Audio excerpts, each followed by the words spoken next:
read the notice. And so welcome to the Minneapolis Bicycle Advisory Committee Engineering Subcommittee. This meeting may be recorded. Recordings of public meetings are posted for public access through the city's Legislative Information Management System, LIMS for short, available at limsminneapolismn.gov and from the city's YouTube channel. If you participate in the public meeting, the information you provide may be classified as public data pursuant to the Minneapolis Government Data Practices Act. This could include, but not limited. Is that good, Millicent, or do I need to? Sounds fine. Go ahead. Yep. All right. So welcome, everybody. It's good to see you all. We're going to, if there's no comments, we're going to start with our discussion point, and the first one up is the Nicollet Avenue Bridge over Minnehaha Creek. It's 30% with Forrest Hardy from Minneapolis Public Works. Thanks, Dan. And we have Meseret Walana here from the City Bridge Department and Mark Maves from SEH here to lead that presentation. So thank you. Take it away, Mark. All right, thanks, Forrest. Let me switch over here to my screen.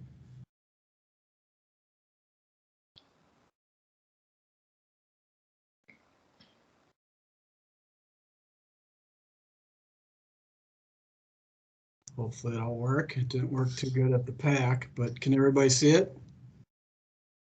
Yep. Yep. Okay. All right, so let's get started. So the project is, like Forrest said, for the bridge department. It's the Nicollet Avenue South over the Minnehaha Creek. It's a bridge rehabilitation project. Here is the project location. It's west of 35W between 54th Street and 52nd Street along Nicollet Avenue. A little bit of the bridge history. The current bridge was constructed in 1923. It replaced a bridge that was previously constructed in 1908. This current bridge was rehabilitated in 1973. At that time, a new deck was put on, sidewalks were reconstructed, and a new railing was put on and new joints on the deck. The bridge was, the sidewalks on the bridge were widened in 2002, and monuments were added in the four corners. This was part of a neighborhood initiative. The bridge is eligible for listing on the National Register of Historic Places. Description of the bridge: it's 816 feet long, 62 feet wide. There's 9 what we call concrete arch spans. There's 3 concrete slabs approach spans on the north and 4 on the south. 8 of the 9 arches span 60 feet. The center arch over the parkway spans 75 feet. The concrete bridge deck is supported by floor beams that are called out on this picture on the right. And then the floor beams are supported by spandrel columns, and that all comes down onto the concrete arches. And also as part of the floor beam is a cantilever bracket that extends out past the columns. The concrete piers are supported on timber piling, and the concrete deck carries 2 vehicle lanes, 2 bike lanes, and also 2 12-foot sidewalks. The need for the project is due to the deterioration of the main structural elements of the bridge, primarily leaking joints which let water and salt water underneath the deck into the floor beams and the spandrel columns and ultimately into the arch rib. So our proposed bridge repairs for the project are to remove and replace the bridge deck, remove and replace all the bridge floor beams and spandrel columns. We're going to reconstruct the bridge deck and add 12 new joints. We're going to be eliminating quite a few joints on the deck. We're going to conduct concrete surface repairs on the arch ribs and the piers. That entails removing bad concrete, putting some reinforcement in, and adding new concrete on those surfaces. And then lastly, we're going to remove and reconstruct the railings and the ornamental light poles. Some of our project constraints, structurally, our overall width is governed by the floor beam cantilevers. So that's the portion of the floor beam that's kind of sticking out from the column. So our overall deck width actually needs to be a little narrower than what's existing. We have historical constraints. The design needs to comply with Secretary of Interior standards for the treatment of historic properties. That's pretty much the standard document for historic properties. So this will entail consultation with the Minnesota State Historic Preservation Office. The features that define the bridge must be preserved. And lastly, additions must not deter from those historic features. Here's the project layout, pretty much straight. Like I said, 816 feet long with a little bit of approach work on the south where it matches in with some ramps coming off of Minnehaha Parkway, and then matching in on the north just south of 52nd Street.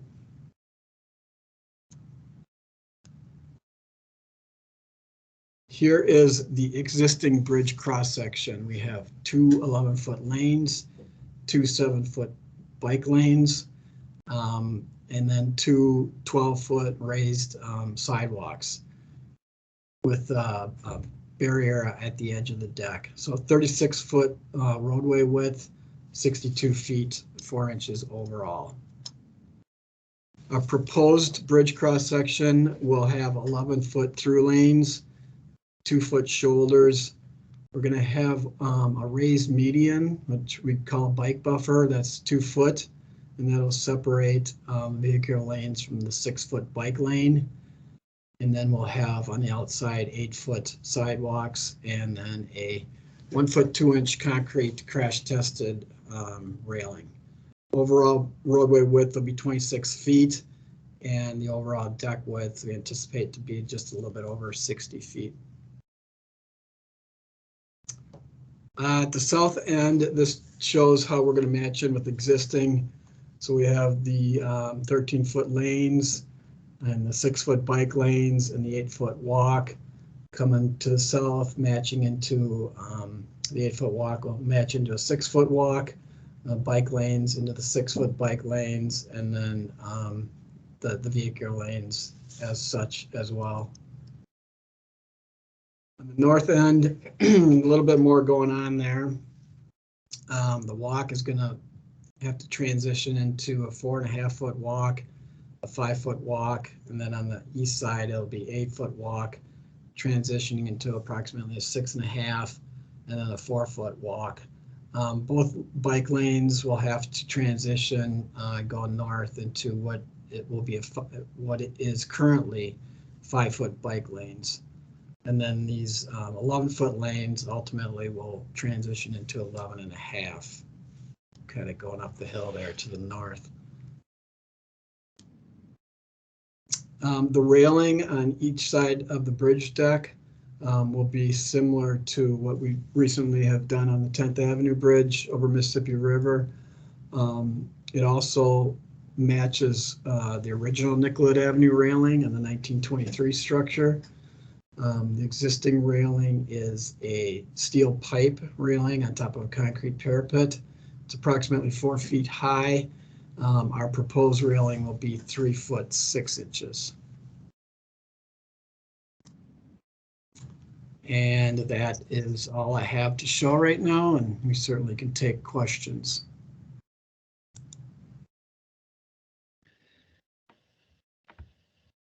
Okay, I see Janice has hand up. Yeah, thanks, Dan. I have 2 questions. One is, it looked from your diagram that the proposed bike lane would be at sidewalk level. I just wanted to confirm that. And I guess I'll just ask, my other question is, any impacts to the bike trail that goes underneath? There will be no impacts at all to the bike trail. In fact, we're going to try to keep that open as much as possible during construction. We'll put some kind of a scaffolding system to protect bikes and peds in that instance, and then try to gear the work so that it's, you know, taking place in other spans in other areas of the bridge, so we can keep that open as much as possible. And for your first question, you're correct that that bike lane will be at the same level as sidewalk, kind of similar to the proposed 3rd Avenue Bridge downtown, and also the Franklin Avenue Bridge over the Mississippi River. Okay, I see Aaron. Hey, yeah, thank you. Yeah, thanks for this presentation. This looks like a cool improvement to the bridge, and I like the railing effect too. My one question is, if you look at the proposed design, kind of keeping things as is on the south side of the bridge, where it intersects with Minnehaha Parkway, I'm just kind of drawn to the slip lane kind of feel. If you're going southbound on the bridge, it kind of, especially if you're biking and you're trying to keep on that bike lane, there's just, it just seems, it feels like on that side and then on the east side of it too, if there's a way, maybe working with the park board or something to just kind of tee up those intersections a little more, so it's less slip lane and more of a straightforward crossing. Sure. I don't know if that's really a possibility with this project, but I would just wanted to mention that. To try to square up the roadway, the parkway coming in. Yeah, as much as possible. Like even if it means extending that, some of the, especially on the west side where it's part of the bridge project officially, just kind of making that more of a sharp angle maybe. Yeah. It's not in our scope. We can certainly bring it up with the park board. Yeah, I would appreciate that. It would have to be part of, maybe it's part of their master plan for redoing the entire parkway too. Yeah. Could be part of it. Yeah, I appreciate it. Thank you. Okay, I'm hopefully taking these in order. Adrian? Yeah, hey, actually that was Aaron's comment was the same thing. I was going to say if that turn radius could be tightened up, I think that would improve the safety for bikes and also pedestrians trying to cross there to get to the parkway and get to the trails over there. That's it for me. Thanks. Okay, thank you. Tyler?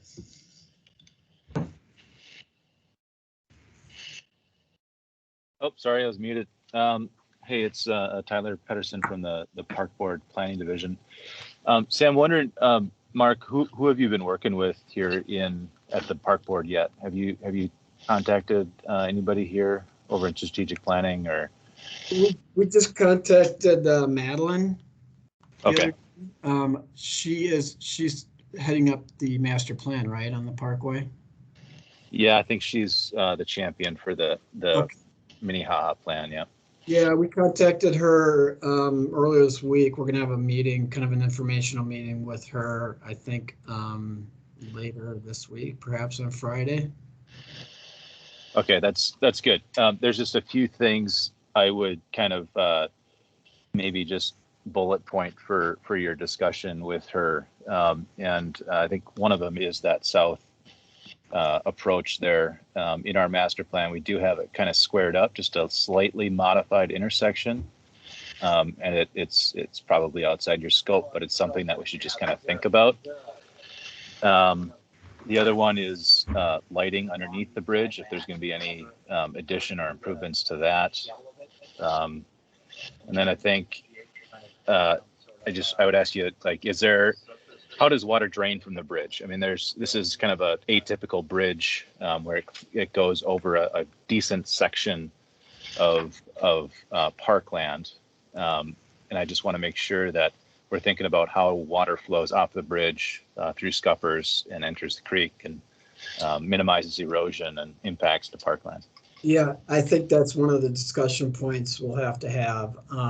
Currently, there's it amounts to 4 drains, scuppers going into downspouts.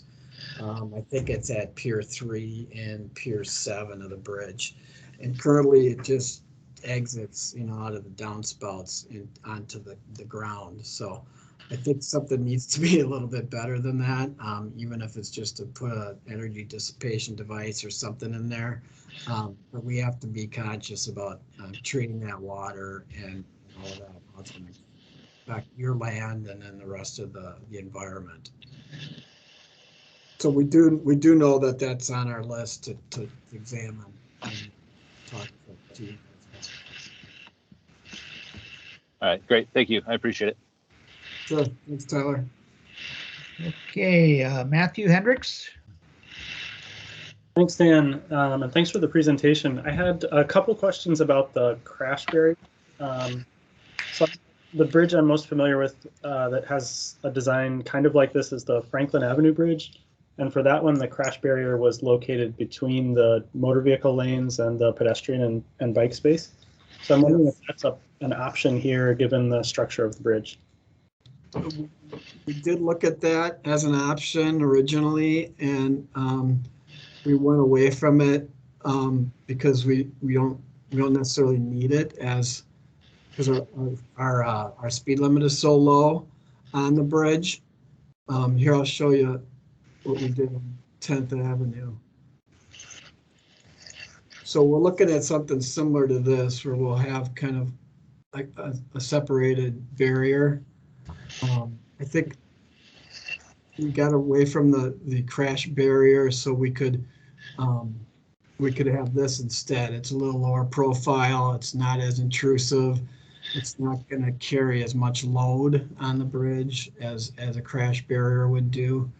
And it doesn't kind of produce that whole kind of tunnel effect with the vehicles.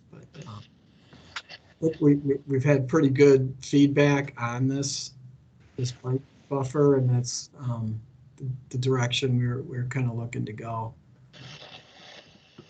Okay, that's helpful to see as kind of a precedent. I guess I would encourage you to look at something a little taller and beefier, just for the kind of peace of mind of the people who would be in sort of the line of travel of a vehicle that ended up crossing that and needing to use the crash barrier. So even if you're able to get up to like 1.5 feet or 2 feet, I think that would significantly add to the sense that there's something hefty there. Okay.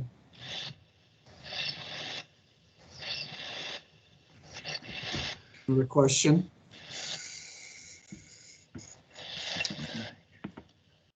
Yeah, this is Dan Miller. Thanks for this presentation. It's great and it's really helpful. When is the project planned for construction? That's a good question. We're trying to obtain funding for it, so it doesn't have a letting date right now. We got $30 million. We'd certainly take it from you, so we could plan on that. But that's kind of where we're at right now. The city's trying to obtain funding. The plan is to maybe get the bridge plans on the shelf and chase the funding, such that maybe in 23, late 23 at the earliest, or 24 possible for construction. Okay. Great. And will this be the last time you're coming before us? Before this, or when do you plan to take this to the TPW committee? Maybe Forrest can answer that. Yeah, Dan, we expected this to be kind of the 30% level layout. So the last time we would be taking it in front of this committee. Layout expected, early next year. Okay. All right. And I'm sorry, I'm not real familiar with the existing area here, but will trail markings and stuff be at the two intersections as well, at both ends of the north and south? Yes, that's all part of the project. Very good, thank you. So,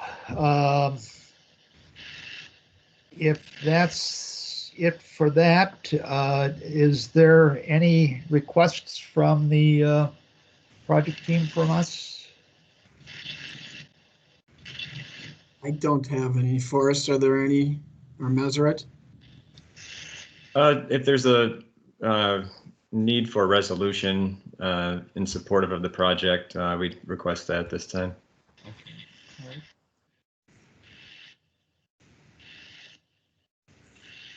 Does anybody want to propose something, or should we do something on this and work on it later? And would anybody be interested in doing that?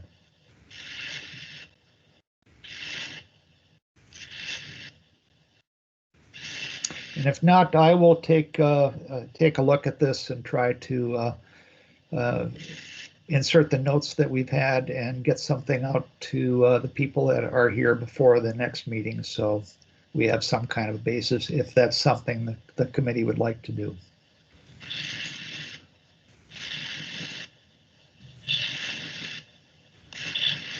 Okay. I think that sounds good, Dan. Thank you for doing that. Okay. Thank you. So up next we have the Lowry Avenue Northeast Reconstruction, 15% review with Forrest Hardy at Minneapolis Public Works and Kelly Augusto of Hennepin County. And I'll let you both take it away. Thanks, Dan. So we're still at about a 15% design, as you stated earlier today. In this layout, we just recently went out to the public with some preliminary concepts to review. And so this would be our second time with this committee, but would expect to be out later again for review again at this committee. So with that, I'll let Kelly take it away with project background and review of the layout. Thank you, Forrest.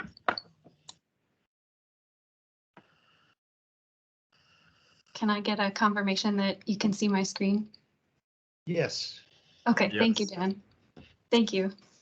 I'm Kelly Augusto, and I am the Hennepin County Project Manager for the Lowry Avenue Corridor Improvement Project. And just took I have a sampling of information that was presented during the virtual public workshop last Thursday that I'd like to cover today. And so just starting with a little bit of layout of the phases and the timeline, that's what this slide depicts currently. So we're in the concept design phase, as Forrest mentioned, and presented two concepts to the public last Thursday. And that's also what was shared. The layouts were shared as part of the agenda for tonight's meeting. The layout or the phases span from Marshall Street on the far west end to Johnson Street on the far east end. And Washington Street is approximately the midpoint of the phases. And so phase one from Washington Street to Johnson Street would be the first phase to get to construction. And then phase two would follow that. So the anticipated timing of everything for design and construction of both phases is laid out on this slide. And this is information that was used at the virtual public workshop last Thursday. That workshop was recorded and will be available on the project website for Lowry Avenue very soon. I'm just going to skip ahead in the order of the slides here a little bit to hit the highlights of the typical sections next of the two concepts that we're looking at.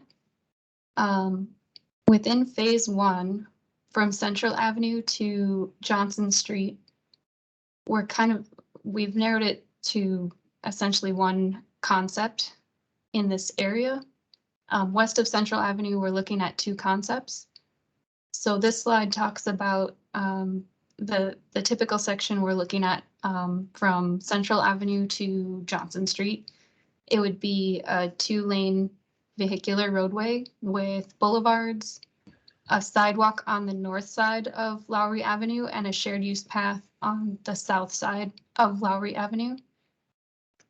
And generally, we've got about 60 feet of right-of-way width within this segment.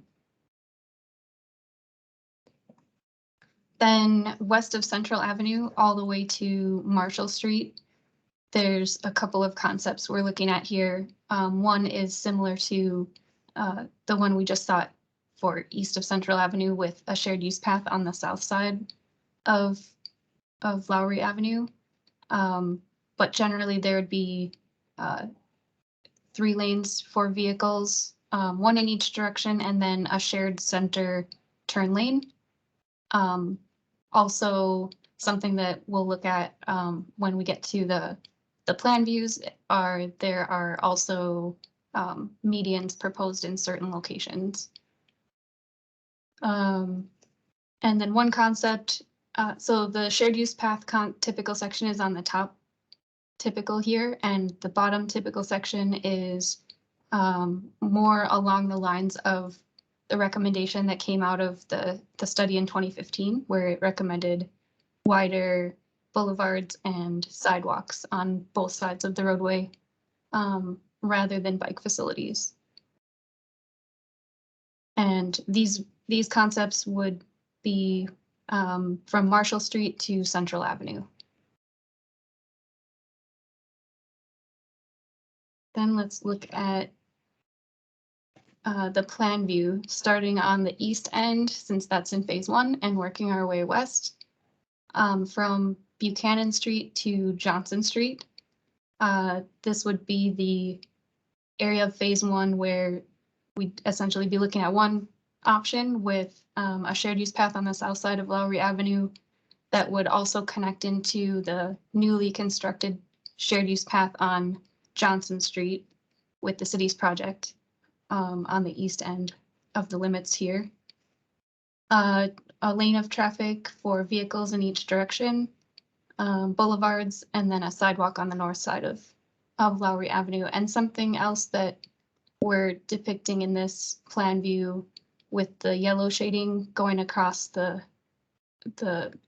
intersection is the possibility of a raised crosswalk on the side crossing a city side road with the shared use path. And we're also showing the possibility of bump outs into the city side roads as well. So continuing east from there, Fillmore Street to Pierce Street, similar layout with 1 vehicle lane in each direction, boulevards, sidewalk on the north, shared use path on the south. Again, bump outs proposed on city side roads, and the possibility of a raised crosswalk on the side with the shared use path. And that continues to Central Avenue until we develop turn lanes at that signalized intersection. And then west of Central Avenue is where we start to look at 2 concepts again. So that's what this slide attempts to lay out, is to show on the top section the option with the shared use path, and on the bottom the option with sidewalks on both sides of the roadway. And then you can start to see where medians are being proposed in select locations as well, which would change vehicular access a little bit.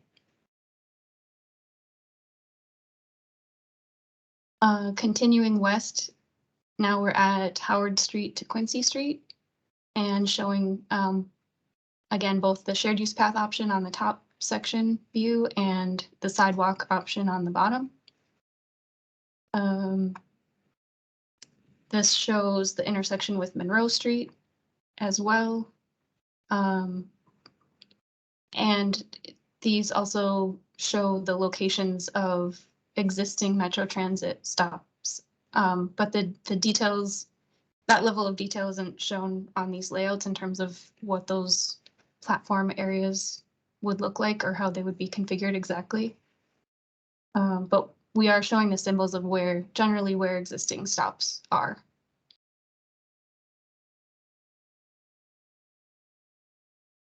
And then this is about the limits of phase 1 in this slide from Washington Street to Madison Street. And again, the shared use path option on the top view and the wider sidewalk option on the bottom view. With a proposed median crossing Madison Street, which would change that configuration for access for vehicles to right in, right out for both directions. And then anywhere we're depicting medians, we would also be looking to include cut-throughs for pedestrians or bicycles. Then we get into phase 2 as we keep moving west. So we're at the at 7th Street and the BNSF Railroad overpass. And in the shared use option shown on the top view, that's where the design is a little bit more complicated because of the existing location of the BNSF overpass bridge piers and how much space there is to work with there. It would be tricky to fit bike facilities through there, but it's still something that we're looking at. And certainly if this is the concept that we move forward with, we'll be coordinating with BNSF on that as well. And then on the bottom view, it shows, again, the sidewalk option.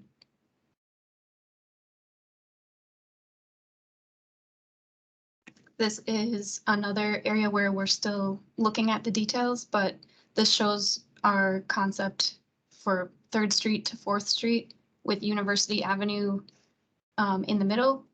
And it shows a shift in the Lowry Avenue alignment, which coincides with what was proposed as part of the 2015 study in terms of the direction the roadway would shift. And the reasoning behind that is looking at how to better accommodate truck turns at this intersection and just making some additional space for pedestrians and trying to include or showing what it would look like to include a shared use path in the top view again, and just the sidewalk option on the bottom.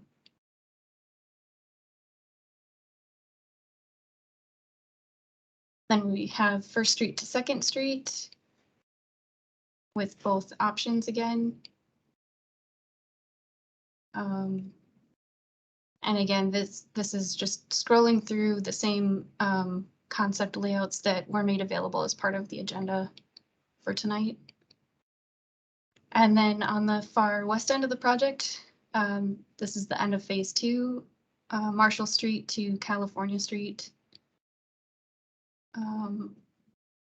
So with that, I can open it up to questions, or Forrest, if you had a suggestion on any other things to highlight that I might have missed that this group would like to hear.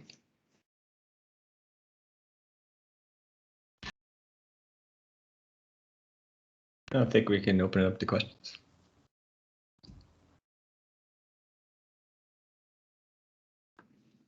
I see a question. Adrian? Yeah, thank you. I just wanted to say 3 cheers for a road diet and greening on this street.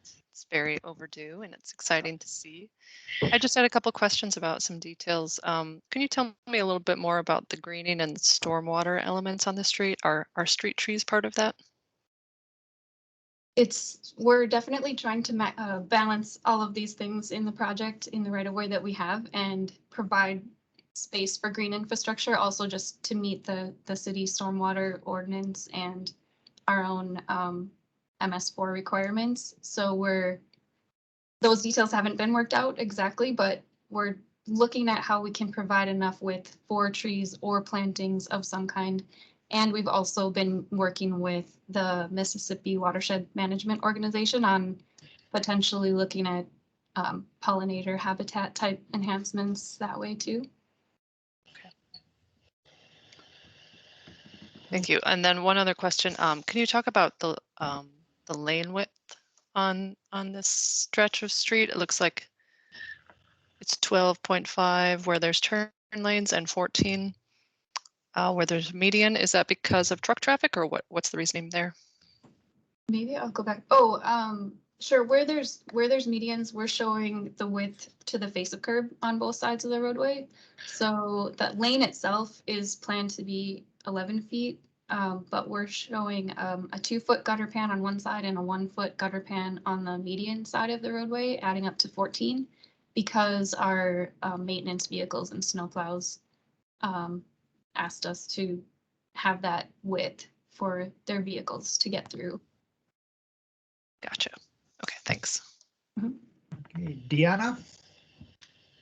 I have a question. At the end of the first phase, where we now have 2 options, where we have a multi-use path, and then we have one where the path continues and one where it doesn't continue. Are we assuming then that a bike, we don't want them out on the road, right? That they would make a turn onto Central and choose another way in that direction, or is the assumption they would go onto the sidewalk? I'm just kind of confused. What happens there if we were to choose or if wider sidewalks and no multi-use path were chosen? I guess all I can say is that that level of detail hasn't exactly been figured out at this point, except that we know there are some parallel facilities, though they're a few blocks away to the south on 22nd, and then the St. Anthony Parkway to the north, which is not close either. But yeah, there would need to be a way to have wayfinding or connect bikes to those parallel facilities at Central in some way, north or south.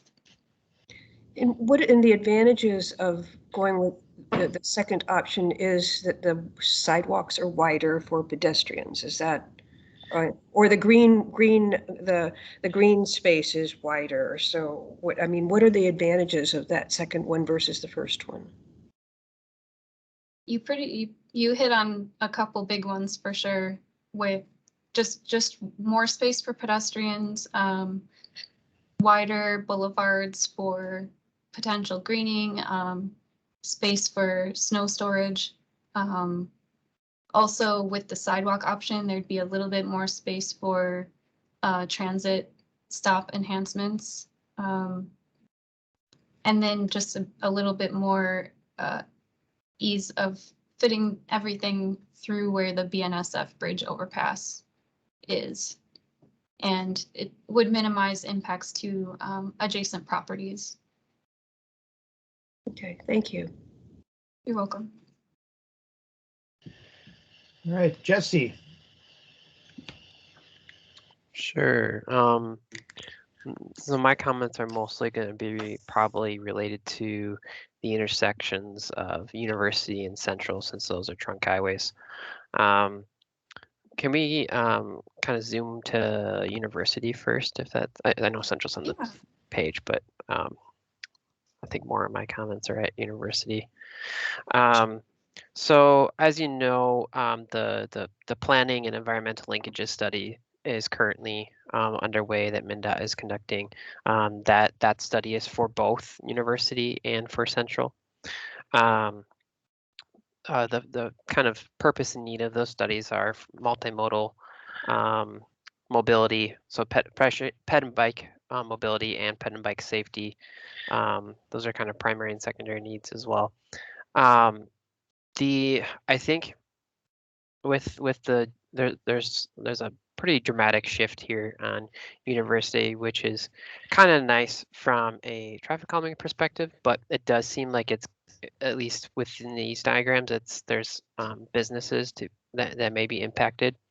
And so one thing I'm kind of thinking about is right now there's like this large shift on Lowry where University is, And it seems like it's kind of assuming that University is always going to be 4 lanes of traffic. I don't. I would say that the way University is today doesn't necessarily mean what it's going to be like in the future, especially for this area, Phase 2, since it's a little bit further down the road. I think it's likely that University could look different in the future, and I think it would be beneficial to have some sort of exercise that looks at University in maybe like a 3-lane configuration where there's like a dedicated left turn lane, or something of that nature, where trucks can kind of start closer to the center line of University, that southbound to westbound movement, so that they don't need as much of that large radius and bend in University as well. Additionally, here I think I guess this is kind of like a bigger question about the option to put the shared use path on the south side versus the north side. Particularly in this location, you probably could buy yourself a few extra feet. I don't know how much it's going to make a difference if the shared use path was on the north side of the corridor. I think additional benefits of having the shared use path on the north side of the corridor are the sun in the winter helping melt the ice. Also, I don't remember. I haven't quite counted the turning movements or anything. And the driveway conflicts. I don't remember which side has less and more. I know that utilities are on both sides of the roadway, but locating that shared use path on the north side might be beneficial from a public view of this project standpoint too. As far as those business impacts, right now it looks like it's the shared use path that's impacting those businesses. And I don't know if we necessarily want that look. And then I'm sure you're all looking at the stop bar location on that west leg for that that dedicated left turn lane, but maybe that can be shifted back a little bit further so that trucks can make that turn a little bit better without having such a large radius there. Those I think are just a few. Do you know what design vehicle is being used here for this particular corner? I do, yeah. We started with a WB50 at MnDOT's recommendation, as that was maybe a little bit conservative in terms of what size container trucks use this area. But that was Forrest and I had a chance to meet with MnDOT staff and a staff member who's working on the Pell study that you mentioned, to talk through just what they expect or what they've seen in their analysis from a freight standpoint, and that's what we've used to do our modeling so far. And yeah, we haven't dug into the details of placing the stop bars differently yet, but that's definitely something we can look at. The location of the shared use path was actually something someone brought up in questions at the public workshop last Thursday as well. I think we mostly started with it on the south side of the roadway because of on the far east end of the limits, how it lines up with, or how it would connect well that way to the shared use path on the west side of Johnson Street. But I see your point on how there's a lot of green space shown on the north side of the roadway here, and yeah, it'd be good to look at that as an alternative here too, Yeah. and with what you mentioned for snow melting and things like that, definitely. Okay. And then on Central, I don't have as many comments if you want to move to that one. Particularly for that one, again, it's under the Pell study. What it looks like today may not be what it looks like in the future. I think the future is kind of a little bit harder to predict on Central because with F-line, arterial BRT, potential for better bicycle facilities, that type of thing. And so I think I noticed that the corner radius in the southeast quad was being altered a little bit, and one thing that kind of brings, I don't know, do you know how many of the signals are being replaced at this particular intersection? Because I know that when signals are replaced, those usually are in the ground for 25 to 30 years before anyone goes back and touches them because they're so expensive. And so I'd hate to redo signals at this particular intersection and then have to rip them out 5 years later or something like that, or move them or salvage or whatever they have to do to either accommodate RTO BRT transit priority or different types of bicycle facilities along Central. And so I think that's more of just a consideration at Central, but also wondering, what if signals are being replaced at this time. Yeah. All good questions and good points. The signals, wherever we have an intersection shown in our plans where there's a signalized intersection, we'd be looking at replacing everything, all the signal infrastructure at that intersection, essentially. So we are coordinating with Metro Transit and MnDOT on that, but I definitely see your point that there are these other plans and things in the works that it would be, hard to think of replacing things again so soon after, but hopefully we can work with our partners on this a bit. I know MnDOT's study hasn't gotten to the point where they've looked at alternatives yet for Central or University at Lowry, but we are definitely coordinating with our agency partners on that. Okay, great. And then I think one other general comment for the shared use path, it seems like most of the time the shared use path stays the same width for each block.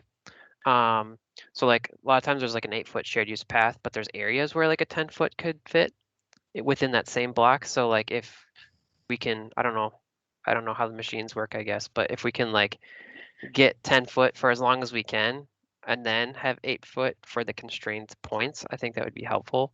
Because I feel like I've seen a few of those areas along the corridor where it seems like it's either 8 foot or it's 10 foot for a block, but it's not like a mix between the two. Sure, that's something we'll have to look at. We're trying to maintain a 5-foot boulevard on the shared use path side between the curb and the path at least, so that we have space for the path clear zone and then also some street level lighting and just accounting for the base width of the lighting. All right, that's all from me. Thank you. All right, Aaron. Hey, thank you. Yeah, thanks for this project. It's exciting to see this change coming. And I guess my questions, like Jesse just kind of at his last point was kind of one of the ones I was gonna make is maybe we could look at, especially where some of the center medians are there, but maybe someone's not gonna be doing a left turn or they're infrequent or something.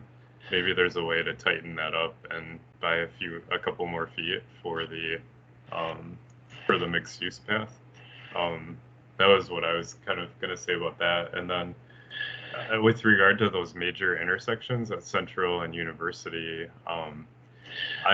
it looks like in the schematics here that especially like you have Central up right now, it looks like we're planning, maybe because of the bus stop, to have the bus stop right there at that intersection. And I'm wondering if there's a way to maybe slide those bus stops either south or north, however it works with each quadrant, in order to allow for a bump out to shorten that crossing distance for pedestrians and cyclists on Central and then on University too.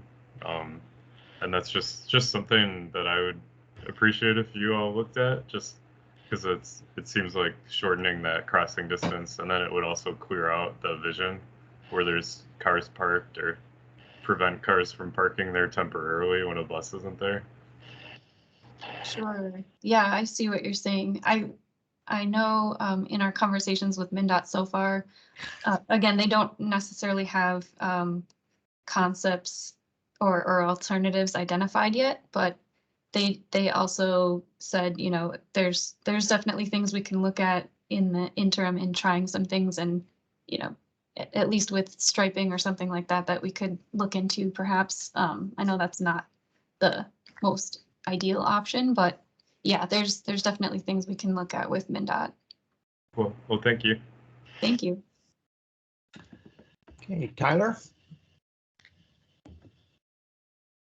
Hi, Kelly. Thanks for the presentation here. I want to say I want to really applaud you all for having so much green space in these layouts here. It's something that I really pay attention to because there's only so much of it in our city here, especially near cars and vehicles and traffic areas and bus stops and things like that. Those public spaces. So I guess I'd very gently and friendly push back a little bit on reducing, green medians or boulevards for transportation. I just green space and bike lanes and sidewalks, they all kind of share the same goals for reducing carbon emissions and non-motorized uses and things like that. So I don't want to sacrifice one for the other when there could be a balance here that we should really kind of strive for. Yeah, absolutely. That's my only thought. So thank you for the green space. We're definitely trying. Plus, I'll just keep adding on here. When you add trees and you add green space, that tree canopy really adds to a scale that's more human. Whereas, a building facade that's 2 stories tall, you feel like you're in a canyon. Whereas if you have a tree canopy over you, it really feels softer. It feels like a safer space, and it kind of pushes a calming, more relaxing atmosphere. And traffic calming too, sometimes. Yes. Thank you. Thank you.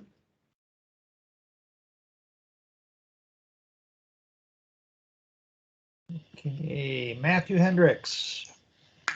Yeah, I was gonna just kind of add to what Tyler said and encourage narrowing some of the lanes, especially in places where there's not necessarily a maintenance need to have the lanes at that width. So for example, where you've got your 2-way center turn lane at 10.5 and then the lanes on either side are at 12.5. It'd be great to see that narrowed in order to create more space for the boulevards to be wide enough to support trees. And I think it also is a counterbalance with safety. So the narrower lanes would help encourage drivers to adhere to the speed limit and help reduce crash, frequency and crash severity. So that's another thing, along with all the other benefits of, having a boulevard that's wide enough to support trees. That would be another factor in favor of getting to the narrowest possible lanes that still accommodate, vehicles on this stretch. Also, all that is also within the context of it, the fact that it's great to see the 4 to 3 lane reduction in the corridor. So that's excellent progress. Thank you. Yeah, and again, just the effective through lane width shown here where it's labeled 12.5 counts to the face of curb. But yeah, for what that's worth, it's effectively 10.5, but shown as 12.5 because of the gutter width on the curb side. Yeah, understood. Thank you. Mm-hmm. Okay, Phil? Yeah, thanks, Kelly. It's great to see the block by block options here. My question is, if we go with in the entire corridor wider sidewalks north south as opposed to shared use, aren't we just going to have bicycles bleeding onto this nice space with the improved green infrastructure? And if so, why not then go with the shared use path, which is 8 to 10. I mean, it's always at least 8 feet that you show throughout the corridor. So that's my question. I guess my bias would be for the shared use path continuously, but what's your sort of thinking about how the wider sidewalks would work or not work? It's good to hear that feedback and where the direction that you're leaning, and that's generally a reason that we're bringing these concepts to this group at this point too. The wider sidewalks option aligns a little more with the recommendations and all of the public engagement and work that was done surrounding the study in 2015.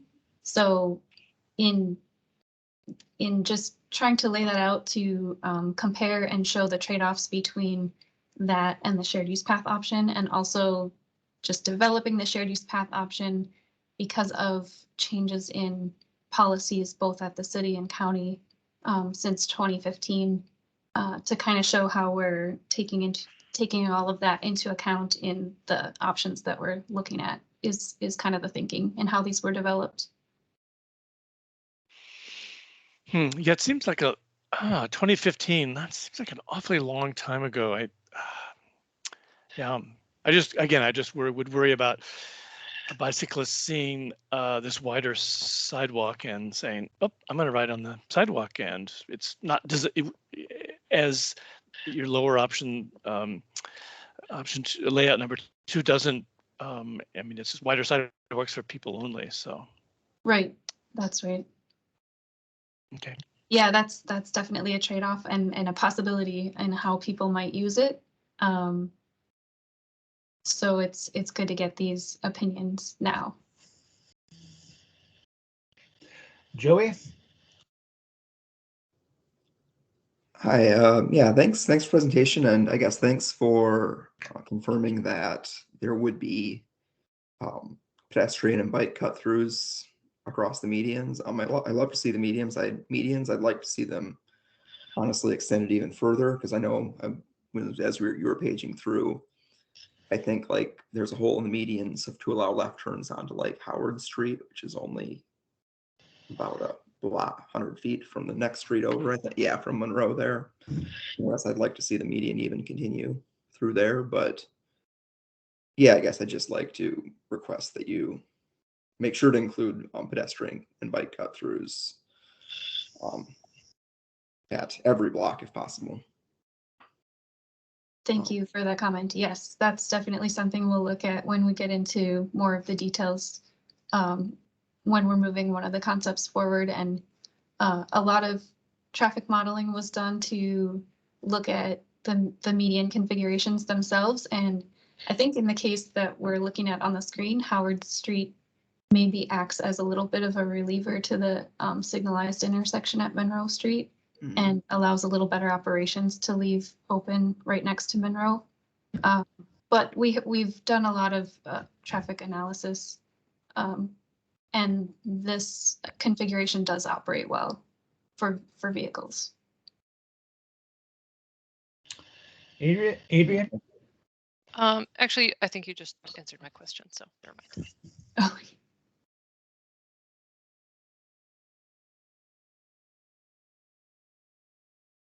Okay, I'm going to ask a few questions if I can, Dan Miller, and maybe we can move the screen over to Johnson. To Johnson Street and Lowry, just to have that up. Gotcha. So you may or may not be aware, but we've had 2 deaths this past week, and the week before that, a SUV going into the front door of the house on the southwest corner. And I'm a little, and one was a police chase, and the other one was somebody going very fast and getting confused by probably somebody taking a left turn at Johnson, and at the last minute winding up in that front porch. So I just wanted to ask about this intersection. These lights are getting replaced. I mean, I know the city had not done anything there to just be indifference of this project, and I wanted to confirm that there's going to be better crossings that here, perhaps advanced pedestrian crossings to get across this very, very dangerous intersection. Like leading pedestrian intervals, that kind of thing, Dan? Well, past an interval, yes, an advanced pedestrian interval, so they get a chance to get across this this thing, because the right turns that are coming off of this thing are they're looking the other way for traffic coming. They're never looking for they're going south to the freeway here, and it's just a really, really dangerous corner. Likewise, when that light turns, cars that are going westbound, going north on Johnson and then westbound to Lowry, they just don't see people. And so we need to do some things to really improve that intersection for pedestrians. And we've had, yeah. I see where you're going with that. And we are planning to reconstruct the intersection and signal infrastructure with the Lowry Avenue project and coordinated that with the city early on so that they knew where to have the limits of their Johnson Street reconstruction work. So that the signal operations and timing and everything will be looked at with our project in terms of pedestrian phasing and that kind of thing.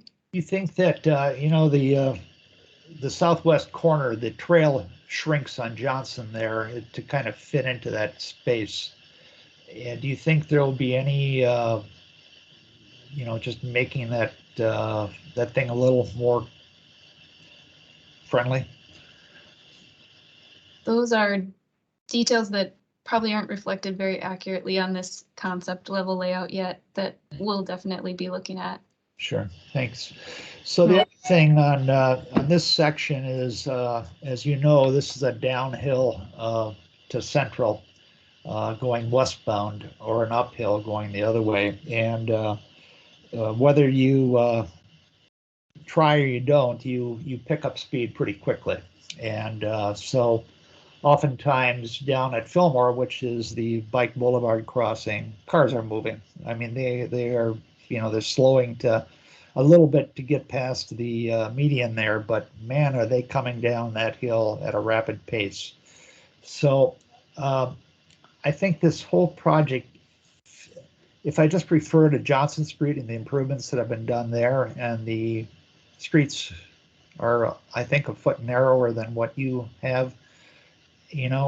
Cars have slowed some, but midday cars that are they aren't stuck in congestion or by a driver that is attempting to drive the speed limit, they just fly. So we may have reduced Johnson from 40 miles an hour down to 35, 30, and that's something I think should be thought about for particularly this section of the project, as well as west of Central, and that we have fairly straight roads with a 13-foot width, and I don't see us slowing that down. I think so I don't know if there's a ways to be able to bump this out or to wedge it in. It'd be helpful to see if that could happen. Sure. It's posted at 30 miles per hour currently, and we work with MnDOT on setting the speeds on our roadways. And that was a big theme from the virtual public workshop last Thursday too, in terms of questions that were getting raised on the project was, can the speeds be reduced? So that's an aspect that we'd be looking into, but it's already at 30 miles per hour, so I'm not sure how much more we'd be able to look at reducing it or how much that would help. And like you said, it's a very straight segment of road, and we don't really have space to put curves into it or anything like that to try to calm vehicles down. Hopefully there are things we can look at with the greening aspect of things too. And there might be some ways of adding some beacons at the crossings of Polk and Fifth, which are both north-south bike boulevards, and perhaps halfway between this section of between Johnson and Central, maybe there's another spot there that sort of an enhanced pedestrian crossing can happen. it's very interesting to watch the behavior now on Johnson. Is that they move pretty quick until they get down by 22nd, and then they've got that median there that they really do have to slow down, but also there's a ton of signing and that beacon that they're looking for, and they're pretty trained to do that. And then right after that, they go flying down the rest of the hill to 18th, or try to get through 18th before the stoplight changes. Okay. Yeah. This is Philip. I was thinking that, we want to change the feel of the road, and that could be done by a wall. It could be sort of like raised planters. I'm actually picturing, I'm picturing the University Avenue at like Fairview, where you have, I think it's you have like rugosa roses, which are maybe 2.5 feet, and they're in raised beds. So, so maybe if you're not doing trees, you might have might add some sort of geometric feel of slow down coming down the hill here, because we've got the space for the green infrastructure space. So that's something that jumped to mind here. Using some sort of vertical planting element if it's not a tree. Right. I see what you're saying. It's a good thought. This is Dan Miller once again, and I hope that I encourage you to go. I think that the shared lane from the river to Johnson is a fantastic idea, and it would be helpful to see if we can push to see how much of it we can get to 10 feet in width. If it has to narrow in spots, that's fine, but as much that we can try to do rather than 10 feet east of Central and roughly 8 feet west of Central, it'd be nice to see what we can do. There's some really, really good things happening in this section of town with Johnson Street and 18th Avenue, where I've been able to observe 18th quite a bit, almost on a weekly basis, every week, and it's amazing to see the promenade that shared use path there has created, and it's happening again on Johnson, where you have pedestrians just choose to go on the shared use path rather than the sidewalk. It's wider, it feels better. So I think that just for preventing conflicts and just a little more room, it would be really helpful to see what we could do to increase that, whether it's tweaking those lane widths or I don't know. I just really am impressed of, you go down 18th right now and there's nobody on the north side sidewalk, and it's the same on Johnson, and I think that people really appreciate having a wider area to and sort of the hustle and bustle of mixed traffic. Thank you. I appreciate that. Thanks, Dan.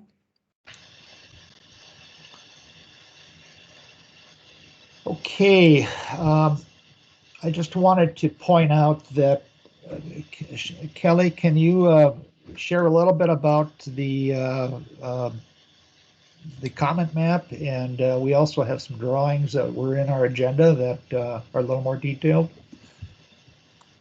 I can. I just stopped sharing my screen, but I can put a couple of links in the chat here. One is just to our general project website, and another link I can provide is to a comment platform that our public engagement consultant set up for Lowry Avenue, where you can go and place pins for certain types of comments on both the concept with wider sidewalks and the concept with the shared use path, the whole length of both phases.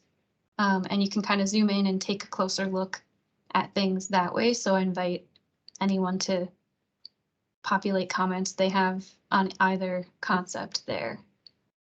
And there's also just a general comment form linked and some instructions and project information too. How long will the comment period be open? Oh, that's a good question. It just went live, and We're just starting to get the word out about it. So I anticipate it being open into January sometime at this point. Not sure on the exact date yet. Okay, thank you.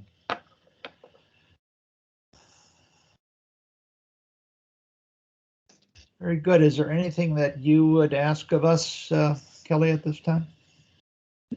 Yeah, I think if this group has a kind of a consensus recommendation on a concept that you support, that would be good to have from this group.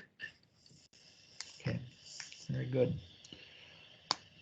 Does the group, you know, we've got a little time here, so we could either try to draft this or we could spend a little more time offline and try to present something that's perhaps a little more thoughtful. Any comments? Or I'm willing to do that, and if anybody wants to, I'll share it with members before it goes before the committee, as I've done in the past. That's all. Yeah, sure, Dan. This is Philip. I'd be happy to work with you on some language we could bring before the BAC. Okay, very good. Thank you, Phil. Kelly, thank you very much. Kelly and Forrest, thank you very much for this presentation. And I just wanted to congratulate you on, I know it's not the University in Fourth, but the recent thing, that was fantastic to see that come to fruition. Thank you for your efforts there. Thank you all for the time tonight and the comments. I appreciate it. Okay, thank you.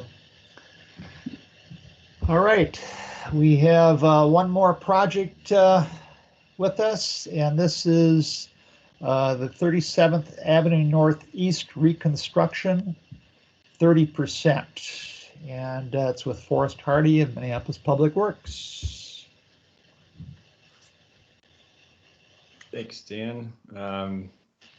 Shane or Heather, do you want to share your screen?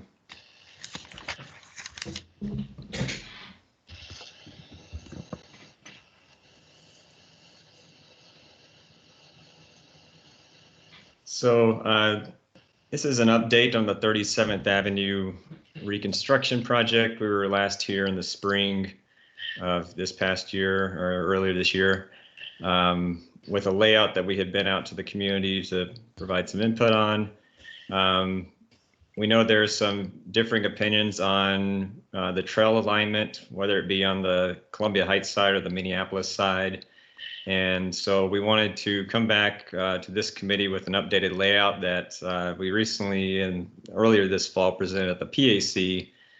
We wanted to bring it back to the BAC also for comment, showing a little bit of improvement to that permeability to the trail from the north to the south. So our proposed improvements, the typical section of the street is to narrow the street width from 44 feet to 26 feet. So we're essentially taking parking from both sides of the street and narrowing it down to 26 feet with 9-foot boulevards on either side. This will have a real parkway-like feel to it with the narrower street width and the wide boulevards.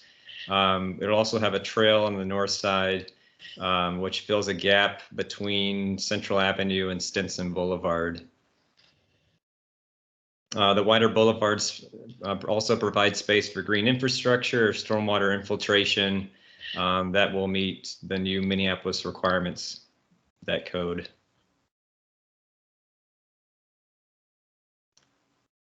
So other proposed improvements, adding curb ramps for pedestrian crossings and updating all of those to ADA compliance. Medians, providing 2-stage crossings on the street, 9 medians total to improve access to the trail for Minneapolis residents. Exploring raised trail crossings at key locations that we'll discuss in a bit. Accommodating existing and future transit in the corridor, that existing bus that's there today And in the Network Next plan, and kind of the long range forecast, there's some study of enhanced BRT in the corridor as well. It also improves 37th place for intersection visibility and safety, and add curb extensions where possible on the side streets to reduce and shorten those crossing distances for pedestrians. And it provides trail and sidewalk crossing at the railroad tracks.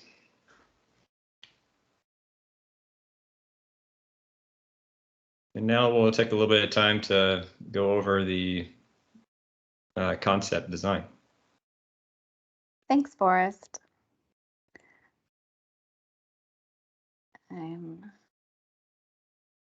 I assume everyone can see my screen. Is that true? I see it. Great. So I'm Heather Keenitz with SEH, and Shane Garrity and I are going to walk through the layout with you.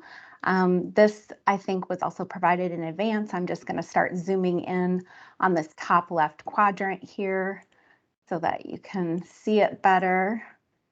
Does this look good for folks?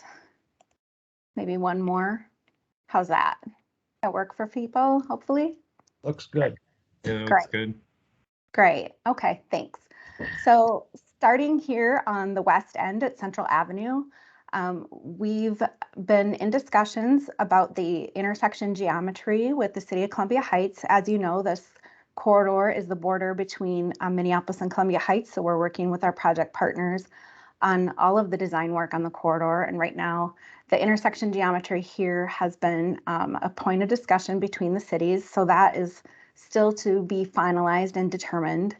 A couple notes here, you'll notice as you proceed a little bit further east, you'll see some of those green spaces that Forrest mentioned in his list of project benefits, and you'll see them in different places at different widths. Generally speaking, it's 9 feet throughout the corridor, but in some places, narrows up.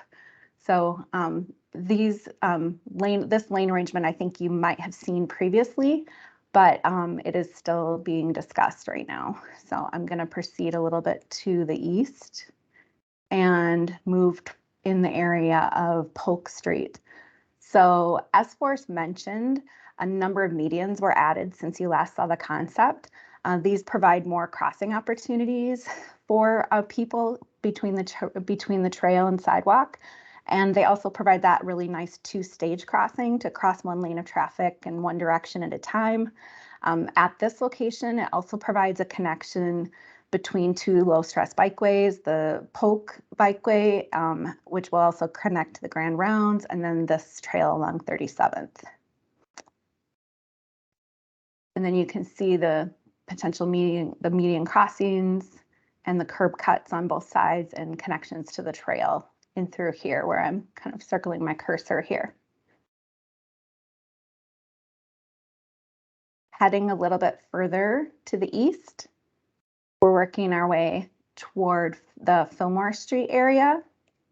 And at this location, we also have those medians that we talked about. So these will provide that 2-stage crossing. And then, as you know, Fillmore provides a connection across the railroad track to the south. So we have that connectivity as well to the trail, which is nice in this location.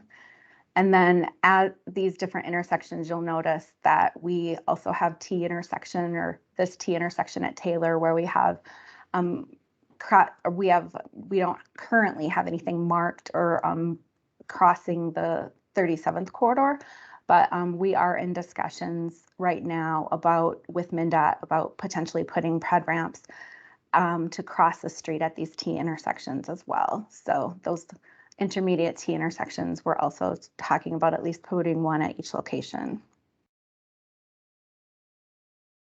And I think I'm on the edge, so I'm going to drop down and head back to the left on the exhibit.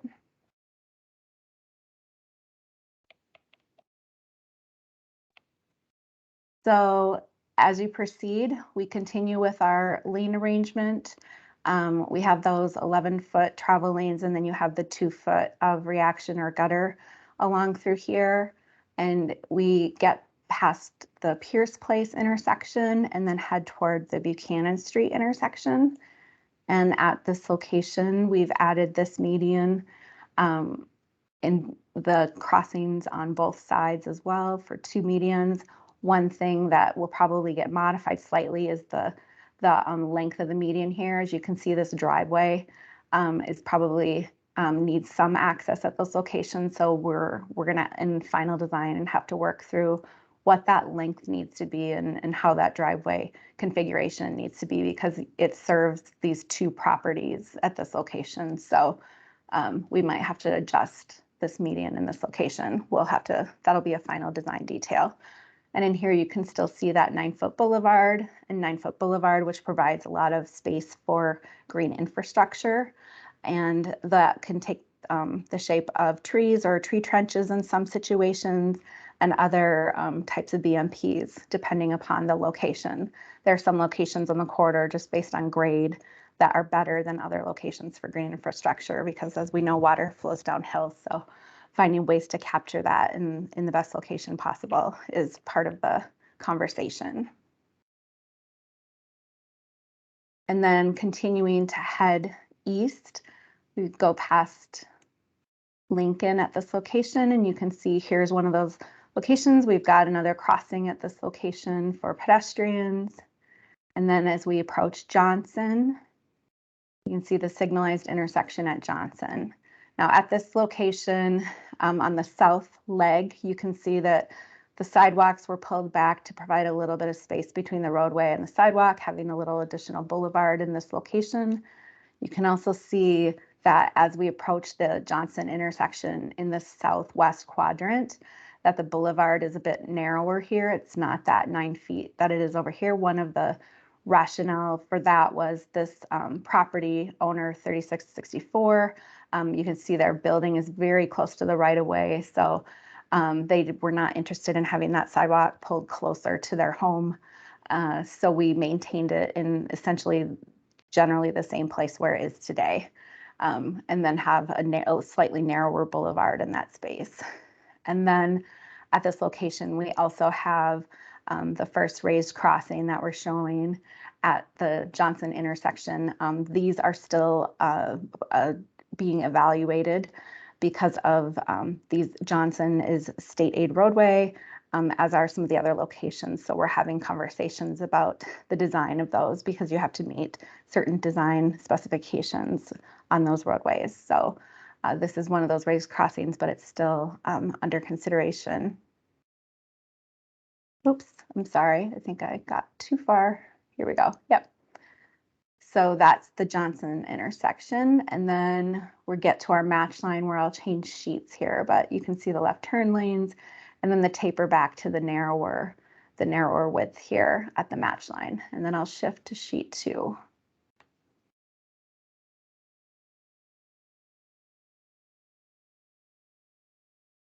Oops, somehow I didn't get to sheet 2. Let me try that again. Here we go. Thank you. All right, here's our match line that we were at. Johnson is just to the west here. We narrowed up to our 13 feet, which is 11-foot lanes and 2-foot reaction in this area.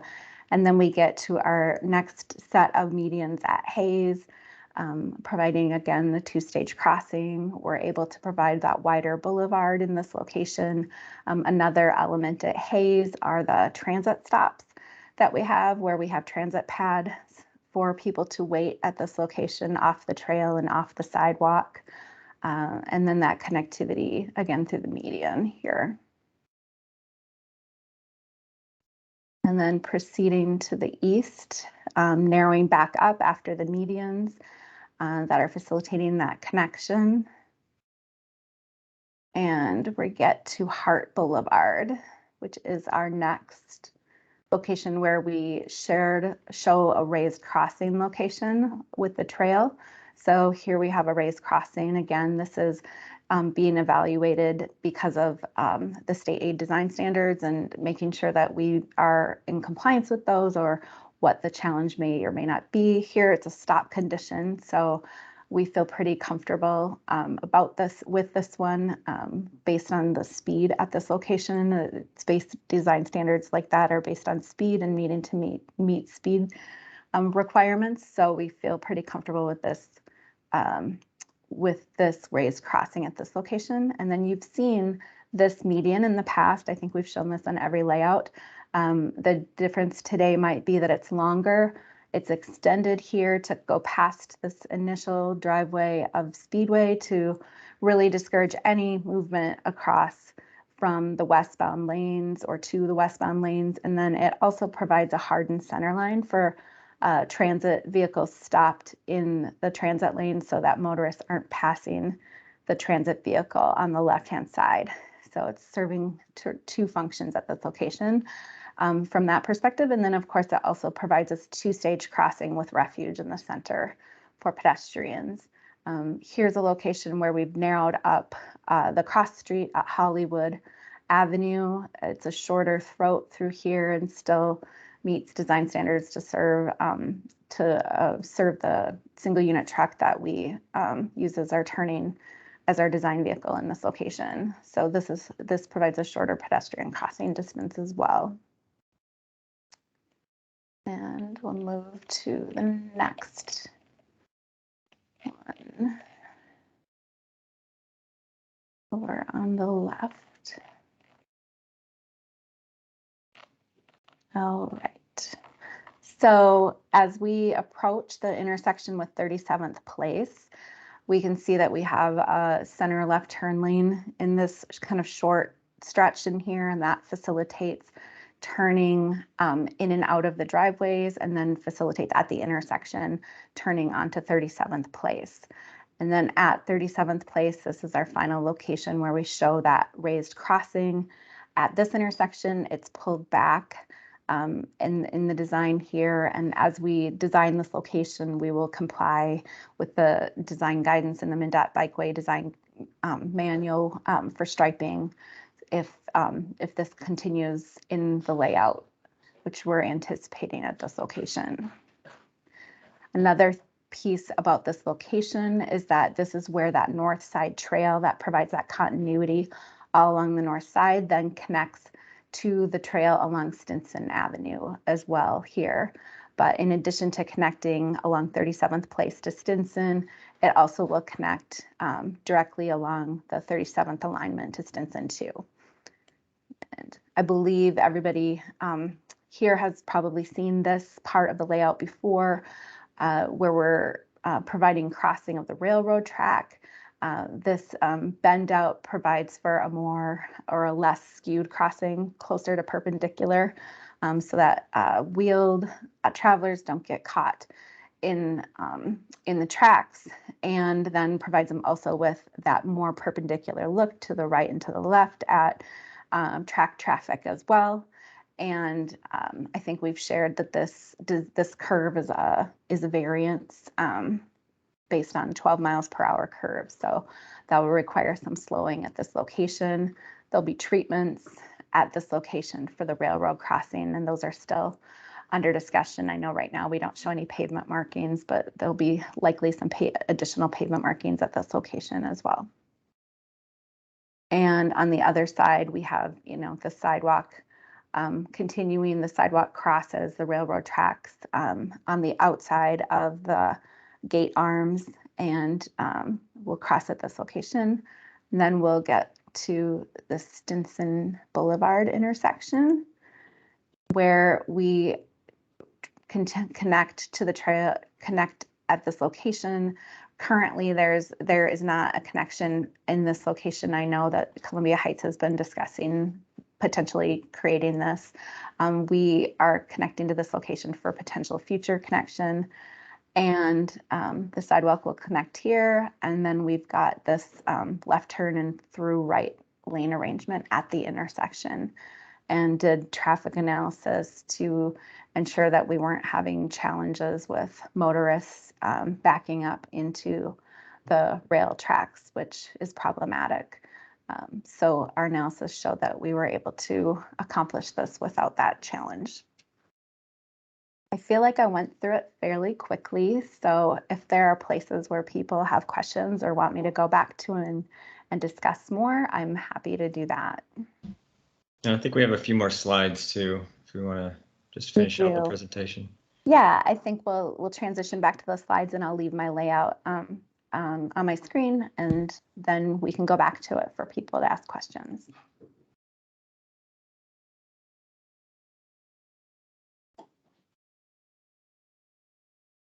Are you able to put the presentation up, Shane? So just to reiterate the rationale behind that north side trail alignment, there's greater network connectivity on the north side. It provides direct connections to existing trails on the north side on west of Central, and then also along Stinson Boulevard to the north. This requires fewer street crossings for continuous travel. This does shift the roadway center line to the south about 4 feet to provide that wider trail on the north side.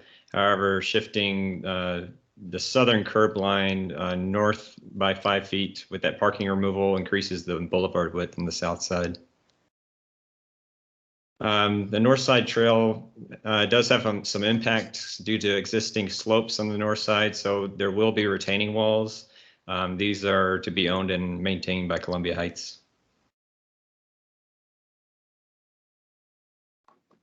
And we'll take any questions. Adrian? Yeah, thanks. I was wondering if you could talk a little bit more about the decision to not have pedestrian crossings at certain intersections or certain parts of intersections. Sure.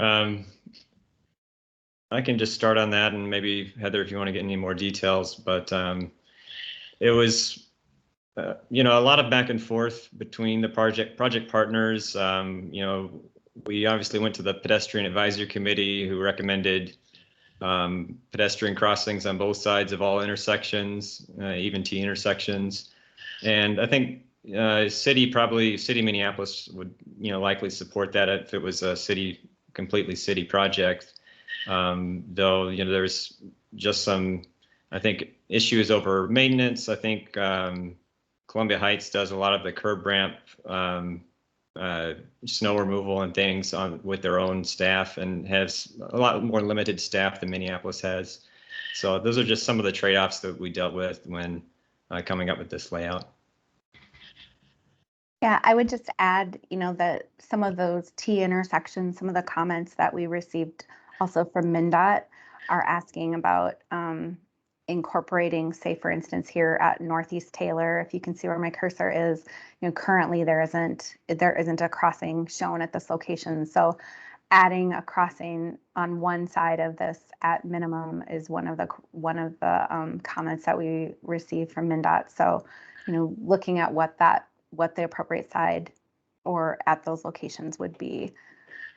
But generally speaking, I think there are most locations tend to have them, but as Forrest mentioned, it's still discussing and working with the project partners on that.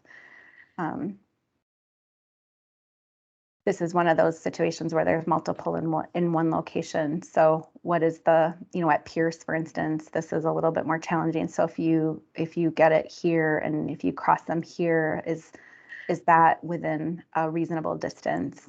So those are some of those more detailed conversations. Okay, thanks. Deanna? Yeah, it's nice to see all these green lines on here, but my question is really, who maintains the green infrastructure? Would the city maintain it on their side? I think if there is, where there are stormwater enhancements and we're infiltrating stormwater into the boulevard, likely the city's stormwater department would be maintaining those. It's still kind of in question whether, we would be, I don't know if the city would be doing it on the north side, it being in the Columbia Heights jurisdiction. So I don't know if they have similar resources on their side, but that's kind of still in question. You know, we're really hard on living things, but right up next to the street, because of, you know, the way we maintain our roads in the wintertime with salt and sand and piles of snow. And I noticed you have green space all the way out to the curb. And that's why I was asking that question. Does it get watered? Does it get weeded? Does it get, I mean, or does it become kind of this, you know, eventually it becomes dirt? And it seems that when we do projects like this, it would be nice to build into them the ability to actually maintain what we actually put in. Mm-hmm. Yeah, I'd agree. And I know there are a lot more, you know, salt tolerant and native plantings that require less watering now that, you know, part of our palette that, or becoming part of our palette, I think, on some of these projects that we're beginning to look at. So, you know, hopefully these are things that will stay green far into the future. And I would just add, in this location, we have some luxury, you know, over some of the more constrained areas, you know, the Lowry project before this, where we have this opportunity to have 9 feet where you can have a nice place. If the decision is made to plant trees, it can be pulled back a little bit off of that roadway edge line, you know, outside of that initial snow and ice melt and sanding catch area that's right adjacent to the boulevard. So having that additional space is really helpful to let some of those other plantings thrive.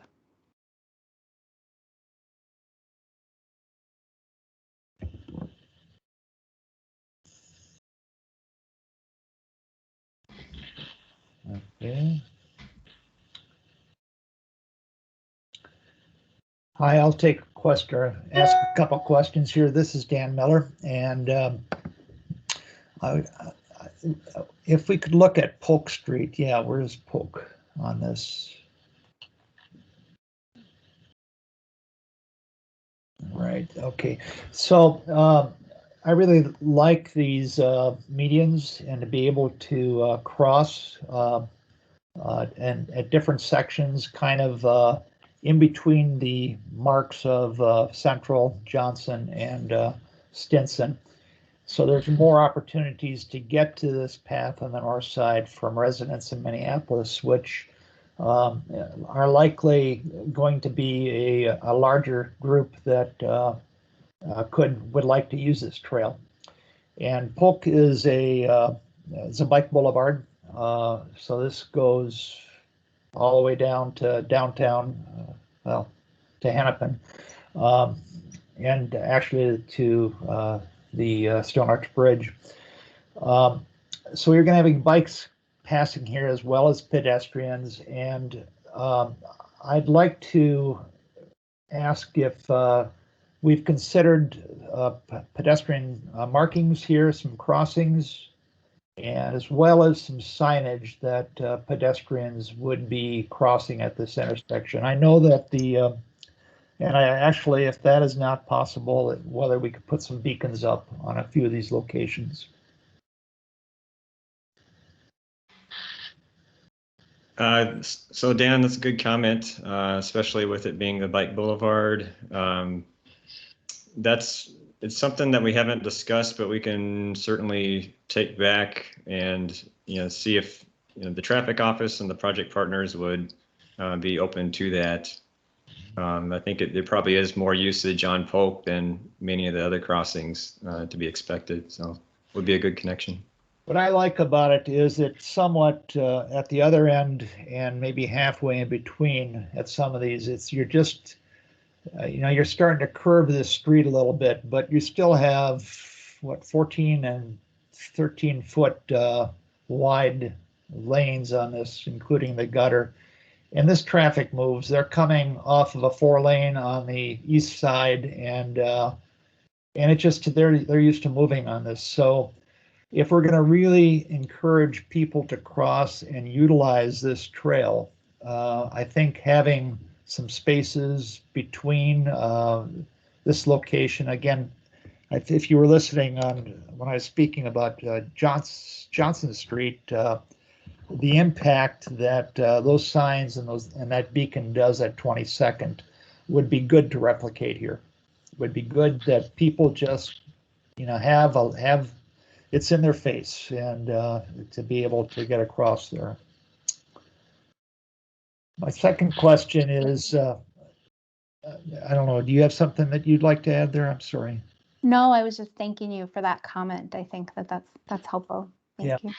Yeah, it's just crossing. It's a half mile between Johnson and Central, and half mile between Johnson and Stinson. And so if we have some cross points that we're putting in these medians and really encouraging people to, it's a safe place to stop, and cars will be looking for them. Another question would be, I don't know if you've decided on the trail material, the shared use path material, if it's going to be concrete or bituminous, and whether you'll be, whether this is an illustration here, or whether you'll be, whether the trail will cross the driveways on the north side. In other words, the color of it. Those will be things that we do consider during the final design. I know as of now, we're going to prioritize the trail crossing over the driveways. So whether it's bituminous or, some sort of colored concrete, that color will carry through the driveway, instead of the driveway color carrying through the trail. So, but we haven't yet discussed or determined whether we'll use bituminous or concrete for the trail itself. Great, thank you. That's very helpful for a continuous quality to getting people beyond one block on this thing to actually use it across the entire, between Central and Stinson. So I appreciate that. That's the direction you're going. Another comment here is, again, just for continuity, is to consider raised crossings on the locations in this photo on Polk and Tyler, basically every intersection that you have on this thing, to both alert drivers and to provide some continuity that this is not just a one block section. Have you considered that? Are you talking about on the south side? North side. No, North side. talking about here and at the other crossing locations for us. So yeah, we've definitely discussed it at the project level. It's one of those things that in our city street design guide, we'd likely do the minor leg crossings and prioritize those for raised crossings if it was a city-owned trail. But with it being in the Columbia Heights jurisdiction, they wanted to prioritize more of the busier, high conflict crossings, because raised crossings are pretty new to them. So they want to kind of trial them out first.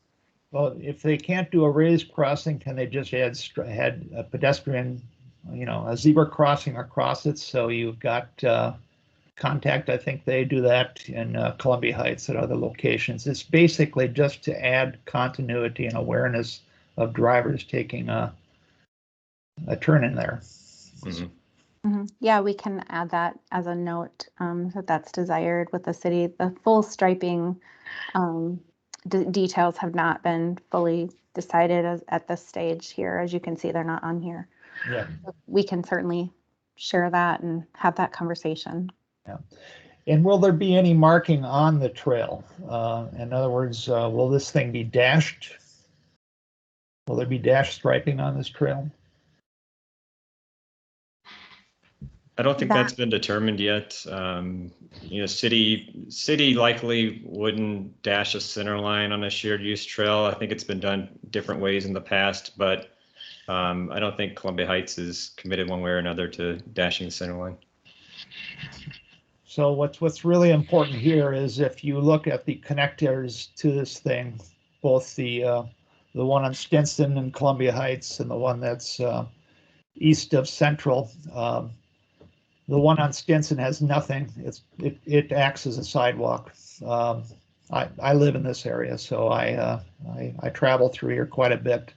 If you want to encourage use, that this is actually a trail that goes someplace, it's really helpful to know that it is. So Something that the Minneapolis Park Board does is they stripe these things and they put a combination pedestrian and bicycle symbol at each intersection or at important intersections to help people realize that. The Columbia Heights Trail on the west side of Central is again 8 feet, and they've narrowed it with a line going next to and I understand there's some problems. That wasn't a reconstruction, but this is, and so we should be thinking about that, and I'd encourage you to put that in your notes and talk with them about. It would increase the awareness that this is a trail that goes someplace. And actually, this trail is a piece of a trail that connects all the way over to Main Street and goes down to Main Street trails to the north and to the Grand Rounds to the south. So if we can think about it that way and even provide some wayfinding, some distances, that it's a mile to Central from Stinson and it's another 3/4 of a mile to Main Street, would be a good thing to think of. I see there's Gianna wants to be on here, so I'll let her go ahead and I'll finish up. Thank you for listening. Thanks, Dan. Thank you.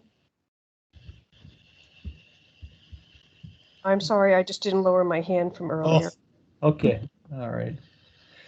Well, I have one more just comment on the Central intersection. Is there going to be some improved crossing there? In other words, when somebody is trying to cross Central, will there be some kind of advance notice that somebody can get across there on the trail? Like an LPI? Yeah. Yeah. I think, the operation of that signal's still very much in discussion. We're kind of adjusting the timing and everything, but we'll definitely, work with MnDOT and our traffic office to put in a word for better pedestrian and bike crossings at that intersection. Okay.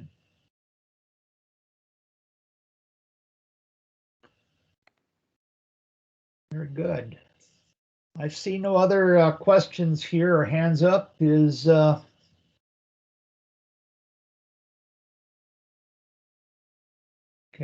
no more hands.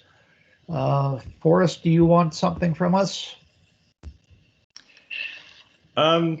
Yeah, so we were here last in May with a different concept. We've made some improvements since then, and I know, there was, one take on that concept that we presented previously. If you wanted to consider a new resolution, that would be our preference, I guess, at this time. All right. And when I'm assuming that this is the document that you're going to be going to TPW and the City Council for approval? That's what we would expect to do, yes. Okay. All right. And when does that happen? Or do you have an estimate of time?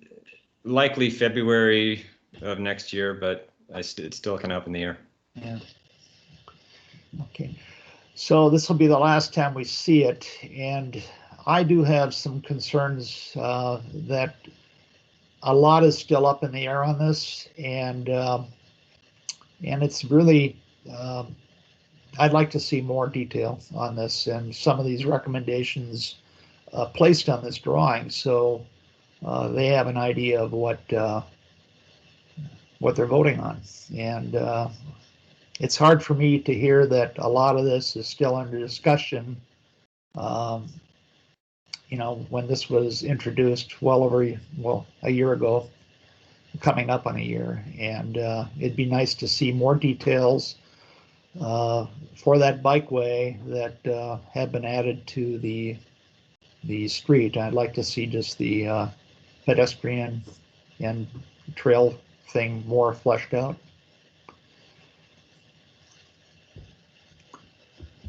And I don't know, to the group, I'm willing to try to write something up. Is there anybody else that would like to write that up with me? Or I can get something drafted out and I like the direction you're going. I mean, I think this is a vast improvement over what we've seen, but it'd be nice to see a little more detail. Dan, are you looking for details with regard to the striping questions you asked, as well as those sort of the crossing and raised crossings? Yep. Just curious. So you're looking for that as well. Okay. Yeah, I'm looking to see detailed out how can I get across that 37th easier at those median locations, and what do I see on that trail?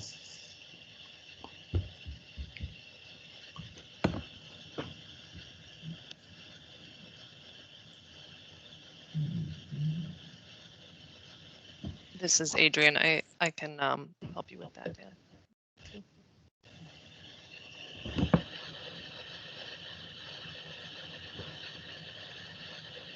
And then the intersection, the Central Avenue crossing, and just more fleshed out than what I'm seeing here, what I'm hearing.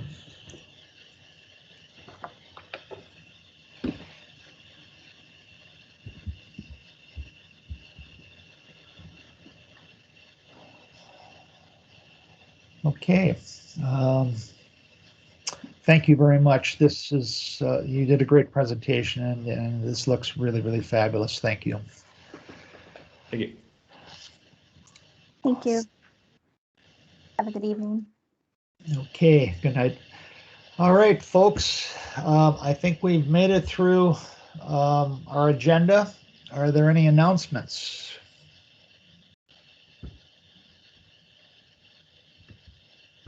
All right. Hey, actually, sorry, this is Matthew. I just want to make a note. I think everybody got an email from Cadence, and I just want to make a note that they did step out during the agenda item, the Lowry agenda item. I think that's important for process. So I want to thank Cadence for following that and alerting everybody really nicely. So thank you. Thanks, Matthew, for putting that on the official record here. I wanted to ask, is Chris online or with us, or is it Millicent's here and Matthew? Yeah, I'm here, Dan. Okay. Well, I just wanted to publicly thank Matthew and Chris and Millicent for this past 2 years of virtual meetings and getting agendas, figuring out this stuff, and kind of learning it on the fly. I think that we owe you a big thank you for being able to continue as a group, and I'm really appreciative of how our agendas have had information on there that we could see in advance, and I just wanted to publicly thank you. And I don't know how to write a resolution on that, but it's worth mentioning that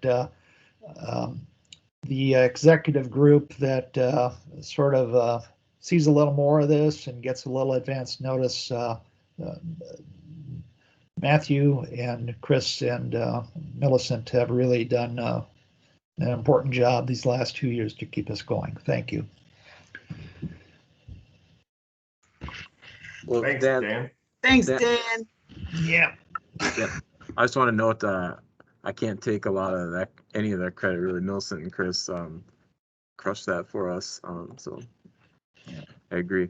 They're doing a great job, and so are all of you. It's a big change for everybody. So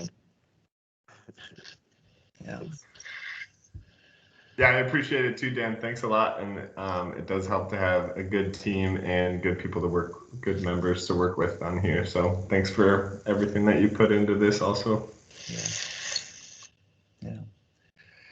Okay, with that, if we don't have anything else, I think we're going to close this thing down. Thank you. Thank you, Dan. Bye. Bye, everybody.